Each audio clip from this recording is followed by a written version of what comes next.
Remove your hats, and we will recite the pledge together. I pledge allegiance to the flag of the United States of America and to the republic for which it stands, one nation, under God, indivisible, with liberty and justice for all.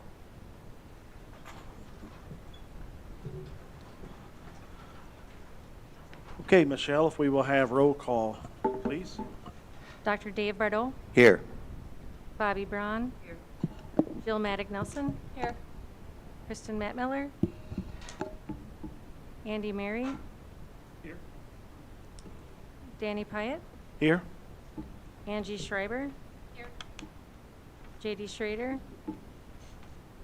And Catherine Solon. Here. Okay, we have a quorum of the board present for the September 18, 2023 board meeting. Moving on to item 2, citizens and delegations. We'll have letter A, public comment.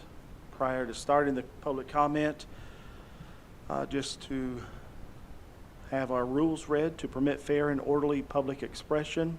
The board shall provide a period for public participation at every regular meeting of the board and publish rules to govern such participation in board meetings. The presiding officer of each board meeting at which public participation is permitted shall administer the rules of the board for its conduct. The presiding officer shall be guided by the following rules. Public participation shall be permitted before the board takes official action on any issue of substance. Attendees must register their intention to participate in the public portion of the meeting upon their arrival at the meeting. Participants must be recognized by the presiding officer and will be requested to preface their comments by an announcement of their name and group affiliation if and when appropriate. Each statement made by a participant shall be limited to 5 minutes duration, and Dustin will have 5-minute time clock on the screen. Right after the person says their name, that's when the time will start. No participant may speak more than once on the same topic unless all others who wish to speak on that topic have been heard. Participants shall direct all comments to the board and not to staff or other participants. All statements shall be directed to the presiding officer. No person may address or question board members individually. The presiding officer may interrupt, warn, or terminate a participant's statement when the statement is too lengthy, personally directed, abusive, obscene, or irrelevant.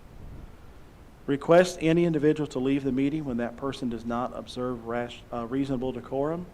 Request the assistance of law enforcement officers in the removal of a disorderly person when that person's conduct interferes with the orderly progress of the meeting.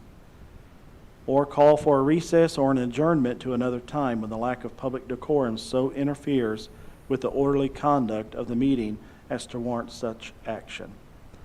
The portion of the meeting which the participation of the public is invited shall be limited to 60 minutes unless extended by a vote of the board.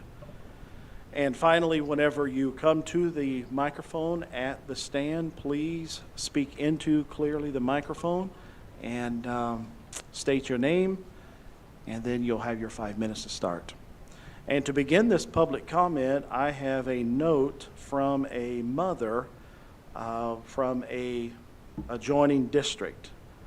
This is sympathy cards that came for the Merrill students who tragically lost their lives last year, or earlier this year. This note that came from this mother is, it says, "Hello, I am the mother of Aiden Griefey. My son passed away when he was a junior at the Merrill High School on April 17th of this year, along with the sophomore student, Dakota Brown. I wanted to reach out somehow to the Antigo School District and thank you all from the bottom of my heart for all your sympathy that was poured out from all your staff and students. I was just made aware of all of the cards that were made up, and I just wanted to say thank you. Thank you for caring. Thank you for teaching your students that even if it's not in your hometown, you should still care and learn from these things. So again, thank you, and I hope that all of you in the Antigo School District have a blessed and wonderful year. Sincerely, the mother of an angel, Rachel Griefey." So thank you so much to the staff, the administration that made those cards possible and was sent over to the Merrill High School. Before our district administrator has something to say, I do want to let you know that tonight, this is homecoming week. So tonight the students are in the building and they are decorating their halls. So if you hear things from the doorway, just please stay focused on what's going on in the meeting. Unfortunately, we cannot shut the door because this is an open meeting. So you'll hear the kids in the hallway, plus you'll hear announcements on the intercom system throughout the night. So we'll just pause when those announcements come through. So I'll let our district administrator, Ms. Oginski. Sorry, I'm going to do the student reps first. I got two people whispering in both ears here. I'm sorry. Please forgive me. We have the same student representatives this year that we had last year, so let's welcome them back again this year, Ava and Lacey. Can I take this out? Sure. Oh, Jesus. Anyway, so hi everybody. I'm Ava Tatro. And I'm Lucy Slominski. And we are both seniors this year. So yes, it is homecoming week. I am dressed in country versus country club, and this morning I chose country. So first we have academics. So students 8th through 11th grade did their FastBridge and pre-ACT tests within the last 2 weeks. They all went well. The seniors got a good long chunk to work on our senior portfolios, which some of you will get to see in the spring. We have some new things going on with virtual learning this year. There's kids taking classes through WVS, a lot of senior English classes, and math, geometry classes. They're going smoothly now. There was a little bit of a rough start trying to communicate through with the virtual teachers, with all the emailing and enrolling in courses and stuff, but I think it's all squared away now. And we have some students taking classes through NTC, not dual credit, but with NTC virtually. I'm in a written comm class through NTC. We log in on a Zoom, go through the NTC Canvas, and it's running pretty well, actually. A lot better than I think a lot of us expected. So, I'm in creative writing, and I don't really have an English teacher like here present with me, but the English teacher that I do have online has been really good about communicating with each and every one of us. So it was a little rocky at first just because we didn't really know what we were doing, where to log into, our passwords were getting changed, but now it's going really smoothly. okay, if we follow this outline, you guys know our outline, of course. So now we're going to move on. There's no field trips upcoming, so we're just going to skip over that one and go to the special events. So obviously, this week is homecoming week. It's a super fun week. A lot of kids have been planning a lot for so long. So if you can come to anything homecoming related, it's really nice to have community support because a lot of kids work hard during homecoming week for other people to see. Court voting will start on, it started today, was the first round, so seniors voting for their homecoming court. The second round of voting will be open until 2 p.m. on the 21st, so I believe that's Thursday, yeah. Dance tickets and t-shirts are on sale until Wednesday, September 20th, so the dance tickets are $10 a person, $15 a couple. And then So continuing with our dress up days. So Tuesday tomorrow is twin day. So you find a buddy and then you dress up like them. And then Wednesday you have your Disney movie day. So such as me and Lucy, we have Toy Story for our class. So Wednesday I'll be going as Barbie. Yeah, Barbie's in there. And yeah, she is. Thursday we have our class color. So ours is black, and I don't really know about the other grades because I'm a senior. So, and then we have anything but a water bottle day. So, like, how do I explain this? So you're going to basically drink from anything but a water bottle for that day. So you could bring a watering can with you and drink from that. Of course, it has to be school appropriate. Yes, and absolutely no glass. I bet you can't guess where we got that idea from. TikTok. It's a TikTok trend. And then Friday, of course, is Antigo Pride. And the football game is on Friday at home, obviously, against Lakeland. So following into our sports and clubs unit of the agenda. So the football game on Friday against Lakeland, the football team has come off 2 trophy wins in the last 2 weeks. They've had some big games, haven't been scored on in 2 weeks, so that's exciting. So we're looking forward to our homecoming game. Following into sports again, Kenzie Wisbrocker was our first back-to-back 2-time state champion in long jump. So that was in the spring. I don't think we've got to talk to you about it since, but she was the first ever to be back-to-back and a 2-time state champion. So that's really awesome. And she's in our class, so a senior, so she'll get another go at it this year. It's really cool. And then for tomorrow night, we actually have a home volleyball game, which I don't know if you guys know, but we literally only have 3 home games and 14 away games. A little rough. But we have our first home game tomorrow night, and it is Dig Gold. So basically, we pick a foundation every year to raise money for, and then the money that we get, it goes to them. So this year we have Dig Gold is what we're going to call it, and it's childhood cancer. Isn't it leukemia? Okay. All of the proceeds from the game, so we have raffle baskets and other prizes, and there's shirts for sale, and there's donation buckets everywhere, and all the admissions, everything goes to help fight childhood cancer, so it's really cool. So it starts at 7. Do you guys have any questions for us? There was a parade on Friday. Ooh, that's a good question. 4? 4 o'clock. 4 o'clock.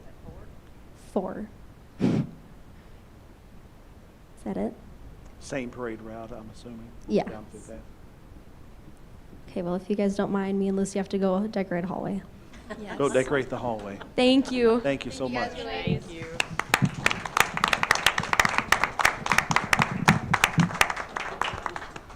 Okay, now Mrs. Oginski will be speaking. So I have a statement prepared in addressing the recent event that we had at the high school, because there has been some community feedback that there was more information desired. So we've received feedback, both positive and negative, about the communication and responses to the recent event, the rumor at the high school. Additionally, we have heard that families want more information. Please understand that we have an obligation to protect and take care of all students and make sure that each and every student in our high school and every building across our district is safe at all times. We know from many educational practices that that is considered a basic need. If children do not feel safe, they can't learn. That has to come first and foremost, and we take it very seriously. Please be assured that the Unified School District of Antigo and the Antigo Police Department takes all possible threats to safety very seriously. We have and will investigate to the fullest extent each situation and keep our families and staff apprised of available information. Thank you again to our students and community for keeping us informed of the possible threat. And please once again know the safety of our students is and will continue to be a priority for every staff and board member in the Unified School District of Antigo.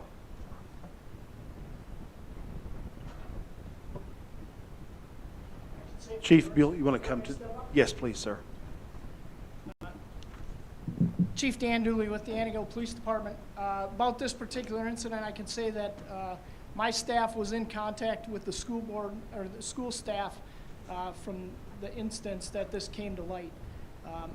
And as it was stated, you know, it's really about the safety of the children and the staff and everybody within the schools. So not all the information may be told to everybody, because some of that is because of the safety reasons, and we need to keep everybody safe. And we don't want somebody else, you know, that could potentially be planning something, learn protocols and things of that nature. So information is limitedly shared to a degree. We get the information that's out there that's needed so that people are aware that there's a situation being looked into. And every incident is unique, so we have to just kind of follow that accordingly, and it takes us where we need to investigate and what we need to do. Okay. Thank you, Chief Dooley, for coming tonight, as well as your office and all of your officers that have helped with this, this information coming to our school. Thank you so much. Thank you. Okay, next we have Dave Bardo.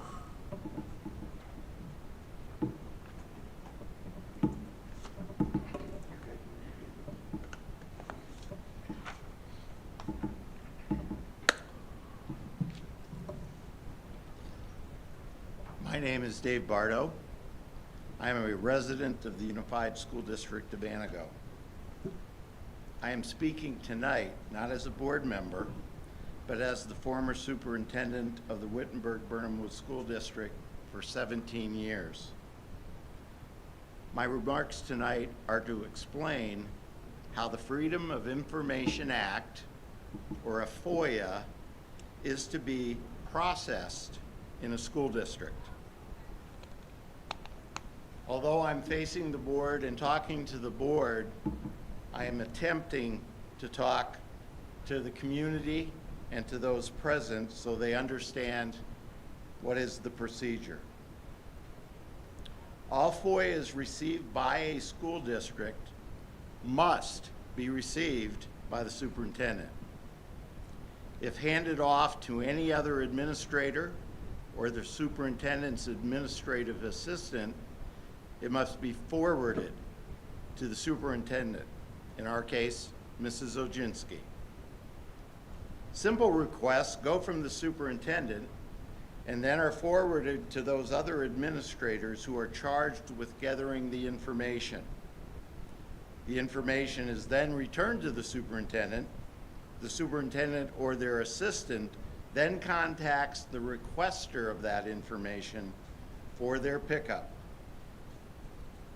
Some requests, due to copying charges and personnel time used to gather information, results in a cost. Major requests of data that require the use of the school attorney can cause a significant cost to the requester. For example, the recent FOIA request for school board members' school emails and personal data over a 3-month period will be a huge cost due to the attorney's time, IT time, and district personnel's time. So in closing, to the public and to the community, I say, how many times in my explanation of how a FOIA is processed within a school district did I state that a FOIA went to the school board? The answer is none. School boards do not receive FOIAs. In our school district, all FOIAs must go to our school superintendent, Mrs. Oginski. Thank you for your time. Thank you. Now we have our final speaker, and that's Paul Grandy.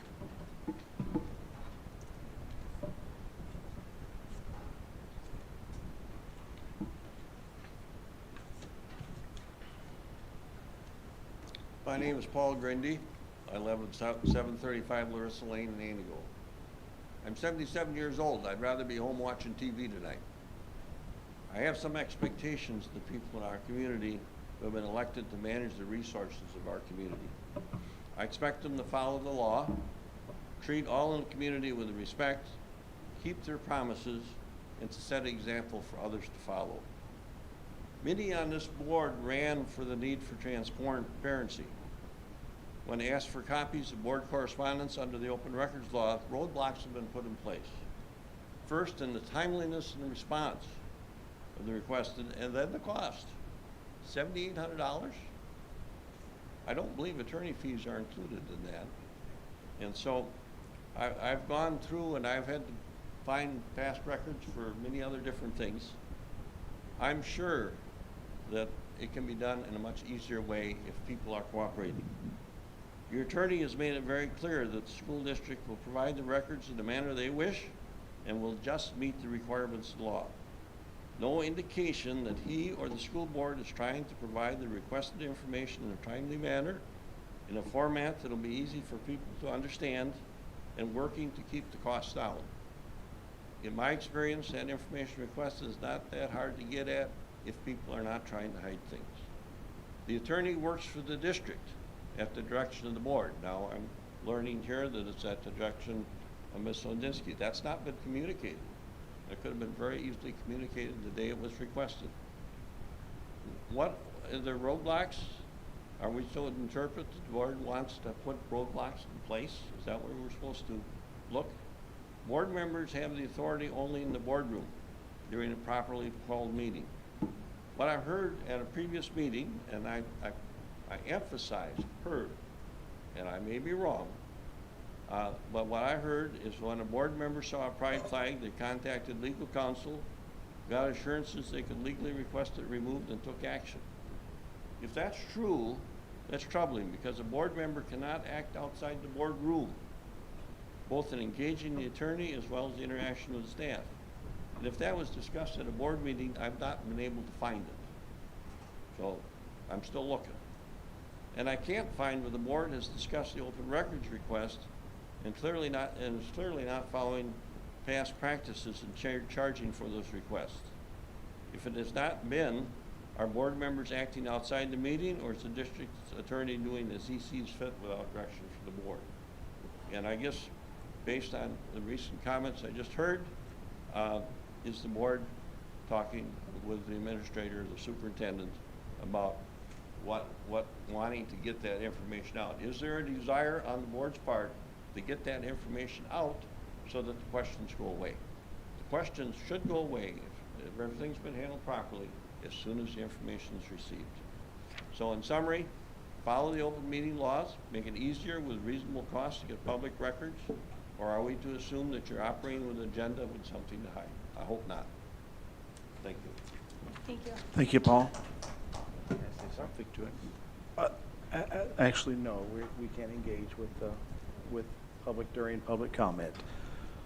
Moving on to item 3, consent agenda. Letter A, approval of agenda, minutes, and financial reports, requests for overnight travel, report of district retirements and resignations, and report of district new hires. I will be looking for a motion, please. I move the board approve the agenda, minutes from the August 21st, 2023 Board of Education meeting, September committee meeting minutes, district retirement and resignation report, report of district new hires, request for overnight travel, financial reports for August 2023, consideration of current bills, checks number 7166 through 7245, in the amount of $178,747.11. ACH's numbers 232400118 through 232400215, in the amount of $749,493.23, and one wire transfer in the amount of $24,004.68, for a total of $952,245.02. Jill has made the motion. Would you like to speak to your motion? I would like to share appreciation specific to retirements and resignations, with a staff member retiring with 42 years with our district, another 25 to 30 years with our district, and a resignation for a staff member with 21 years of our district. I think that's invaluable. Thank you for your years of service to our district, and then extend that to the remaining resignations as well. Thank you for your time with our district. Okay, would any of the board members have any questions or comments? Yes. Andy, go ahead. In the past, we've received the resignation letters and retirement letters. and I'm just wondering why they're not attached now, or am I missing them? I'm looking at them right now. Resignation letters? Yes, sir. If you would scroll up the bottom of your agenda, the public comment, you see administrative content, and you'll see 3 letters there attached. Okay, thank you. You're welcome. Good question. Anybody else have a comment or question? Any other comments or questions on the motion on the floor? Hearing no comments or questions, the voting device is now open. If you are in favor of the motion on the floor, you will click yes. If you're opposed, you will click no. If you want to abstain, you will click that button.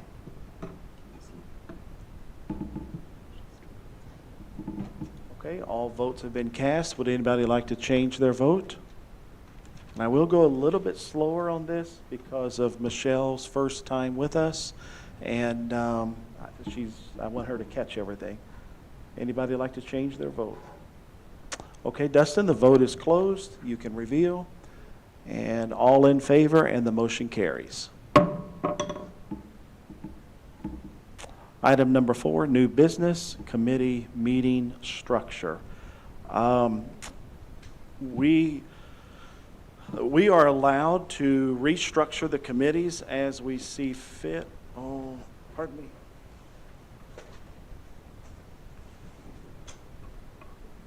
So with the change of administration, we have been talking about our committee structure. We have had in the past 5 different committees, and those were curriculum instruction, policy and personnel, pupil services and special education, finance, and building and grounds. The committee structure is something that is appointed by the president of the board as to who serves where. And we will make it known tonight that we will now have 3 committees. All 3 committees will meet on the first Monday of each month. If the holiday is on the Monday, then the committee will meet that Tuesday, the very next day. The first committee will be Human Resources and Finance, and the administrators over that committee will be, do we have to announce the administrators? No, we will announce the board members. Dave Bardo, he'll be the chair. Bobby will be the co-chair for this committee, and Catherine will also serve on this committee. Second committee will be Curriculum, Technology, and Pupil Services. That committee will be chaired by Jill, and it will be co-chaired by Kristen, and JD will also serve on that committee. The third committee will be Building and Grounds. Building and Grounds will be chaired by Angie. Where's Angie? Angie. And Andy will be the co-chair for that committee, and JD will also serve on the Building and Grounds committee. The one committee that is a standalone is the Policy Committee. This Policy Committee will only meet whenever the company that we pay the services for, Neola, gives us an update of a number of policies at one time. So the Policy Committee in and of itself will not meet on a regular basis. It will be scheduled and it will be posted as to when they meet, and that will be when they give us once or twice a year. They update all of the policies at one time. Some of it is just verbiage changes. So what's going to happen with all of the other policies is each committee will be looking at their own policies that reflect their particular assignments on a monthly basis and change policies on a monthly basis, or present those policy changes to the board, and then the board ultimately still will vote on changing those policies through the 2-reading policy. First reading like we will later on a policy, and then the second reading before it's approved. And that policy committee will be consisted of Bobby being the chair, Angie being the co-chair, and Catherine also serving on the policy committee. Any questions on the committee structure? And the committees will also begin meeting at 4:30 in the afternoon on the first Monday, and that first committee meeting will be Human Resources and Finance will be meeting at 4:30. The second committee that will be meeting will be Building and Grounds, and that meeting will not begin before 5 o'clock. Let me explain that, because this last month, last week, in fact, when we had committee meetings, there was sometimes an hour between each committee because business got taken care of, but the next committee couldn't start until the posted time. Much like tonight, posted time was 7. So what I want us to understand is the second committee, Building and Grounds, will not start before 5 o'clock. The third committee, the Curriculum, Technical and Pupil Services, Technology and Pupil Services, will not start before 6:15. And the reason for that gap in between from 5 o'clock to 6:15 is the fact that one of the committee members cannot be here until after 6 o'clock because of a work schedule. Okay? Any questions, board members, on the committee structure? And this will begin next month, in the month of October. Yes, ma'am. When you're talking about the policy committee, when will they be meeting? I know it's only when Neola has updates and stuff, but what time will that be? Will that be like the last meeting of that night? That may be a standalone meeting, because that meeting is going to be long, as we've done those policy meetings before. But again, the policy committee, when it meets, the policy committee does not set the policies. They refer back to this board. This board will set every policy. And I don't have a date. It will be after Neola gives us that updated time. Okay. Any other questions? Are those times subject to change? I'm thinking maybe Buildings and Grounds should be at 5:15, but we can certainly try it out for a month or two. Well, the Building and Grounds will not start before 5 o'clock, which means that Dave and his committee can go the whole hour from 4:30 to 5:30, and then the next committee meeting won't start until the hour is up or they've completed. If they complete their meeting by 5:15, then 5:15 the building committee will Yeah, start. I understand that. Yeah. I'm just saying that it seems like maybe committee meetings will be more likely to go for 45 minutes than a half an hour. And Yeah. for the people who are on the second committee, yeah, I'd rather just get there on time, sort of. Yeah. That's a good question. However, let's see where we are. Let's try this first. For a month or two. Yeah, yeah. Anybody else have any questions or comments? And Michelle will send all of this information out in an email probably tomorrow or one day this week, so that way all the board members will have the times in their respective committee meetings. I have a question. Yes, ma'am. Are those Angie. meetings going to be continued to be recorded? We will continue to record meetings since I've been a part of the district, the meetings have always been recorded. Okay. They just haven't been live, Okay. and they haven't been streamed Okay. until recently. Okay. Thank you. Good question. Any other questions? Okay, that was just information. We'll move on to item 5, board action. Letter A, consideration to approve MOU and Achievement for Success Program for Boys and Girls Club. I will be looking for a motion, please. I move the board approve the MOU and Achievement for Success Program for the Boys and Girls Club not to exceed $27,000. Second. Motion has been made by Angie. Angie, would you like to speak to your motion? Yes, so I guess when looking at this, it says that the district will be paying for the busing. The exact words are, busing expenses will be covered by USDA. My question is that both from the schools to the club and then from the club to home, that will be covered by the USDA, meaning that there will be no additional fees to parents for any type of busing? It is my understanding that there will not be any additional fees to families.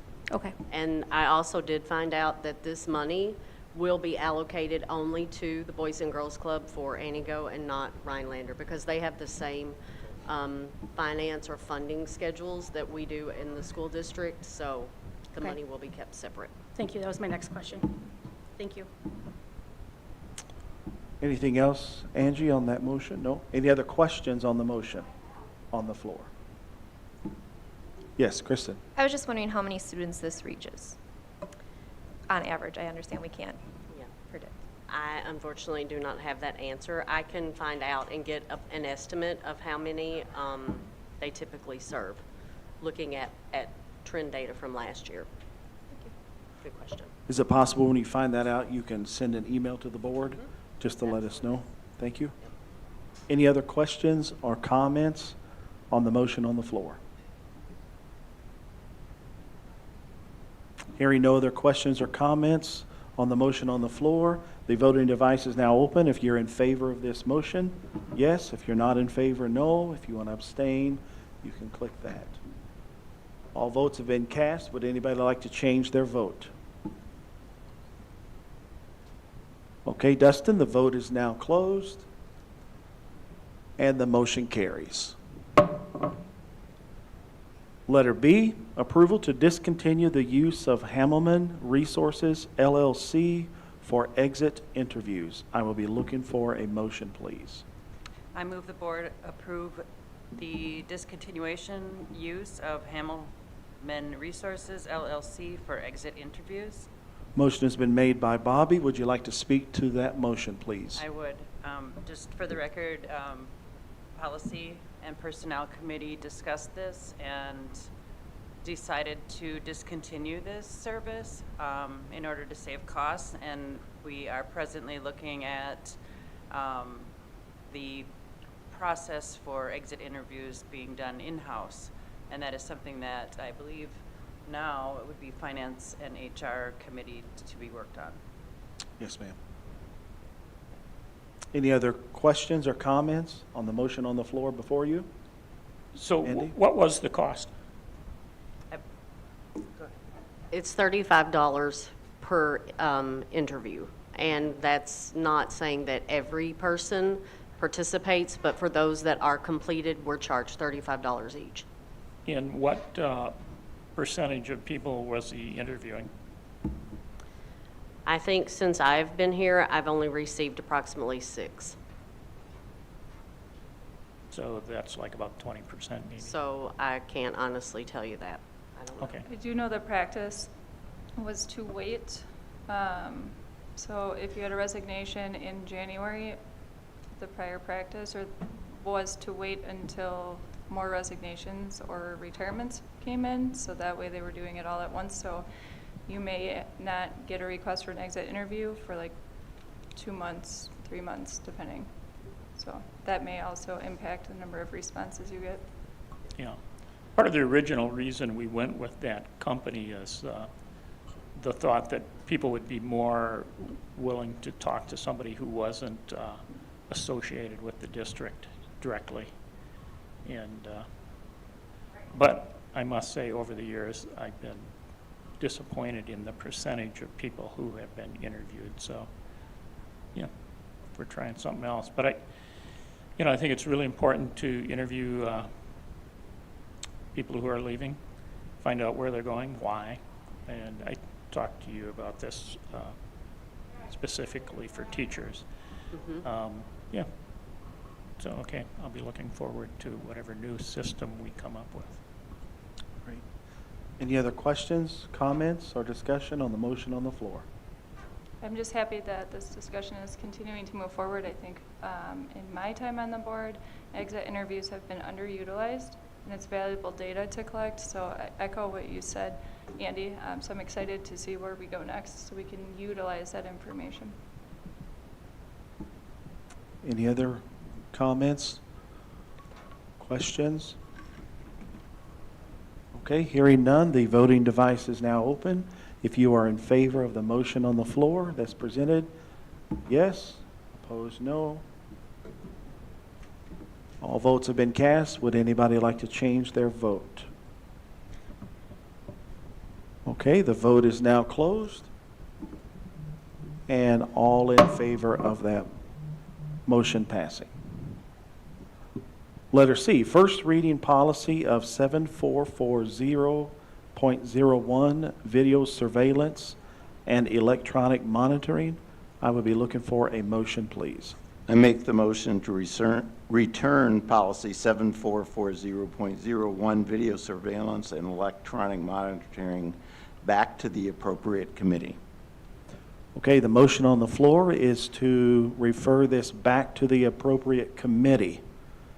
That's what all of our discussion needs to be wrapped around, to refer this back to the appropriate committee. Dr. Bardo, would you like to speak to your motion? Yes. Since the policy meeting last Monday, the district office has learned that some video equipment in the high school are not currently part of the district-wide system. Okay. Any other questions or comments? I would like to comment also that along with the language in the policy, that the administrative guideline be updated as well to reflect the policy change. Okay. So at this point, it's incomplete, and so it would have to go back to the policy committee to be reviewed once more, or an Back to the appropriate respective committee. yeah. Can I ask why, or in what part of the building the video equipment that's not part of the district system is in? I don't know if we would like to divulge that, because that would be public knowledge to everybody. I And- think you can probably email Glenda and, Ms. Oginski, and she could let you know where that is at. I think with our police officer here, he would agree with me that it would not be in the best interest of our school to let it be known what areas are videoed and what areas are not. So you can just send me an email and let me know. And I guess the other question I would have, if it's not part of the school district video system, what is it connected to? Okay. Thank you. Good question, Andy. And as Mrs. Oginski knows, when an email is sent to one, it goes to all. Yes. Any other questions or comments on the motion on the floor? And that motion is to refer this back to the respective committee for further collaboration. I'm assuming that email is, it'd be common sense that nobody should be sharing that email without. Yep. It's fixed. Okay. Yep. So I'll make sure that that's said. Confidential. Yes. Any other questions or comments? All right, hearing no questions or comments, the voting device is now open. If you're in favor of referring this policy back to the respective committee, you vote in favor of. If you're against it, no. If you want to abstain, would anybody like to change their vote, as all votes have been cast? Okay, the voting is now closed. Dustin? And the motion carries. That will be referred back. Letter D, report of donations. I will be looking for a motion, please. I move the board approve the following donation from Covantage Cares Foundation in the amount of $1,000 for Fill a Backpack, Fill a Need program. Motion has been made. Jill, would you like to speak to your motion? Thank you, Covantage Cares Foundation, for your donation. Okay, any other questions or comments of the motion on the floor? Hearing no questions or comments on the motion on the floor, the voting device is now open. You're in favor of, yes. If you're opposed, no. Votes have been cast. Would anybody like to change their vote? Vote is now closed, Dustin, and the motion carries. We want to say we concur with Jill in saying thank you to Covantage Cares. Fill a Backpack is a great program that we have. Next item on the agenda is adjournment. I will be looking for an entertainment to adjourn. So moved. Who you want to give that to, Michelle? Yeah, there was two voices I heard. And it's your call. I keep hearing Jill. Okay, Jill. Jill made the motion to adjourn. All in favor of adjournment, let it be known by saying aye. Aye. Opposed, let it be known by saying aye. And the meeting is adjourned. lost. I don't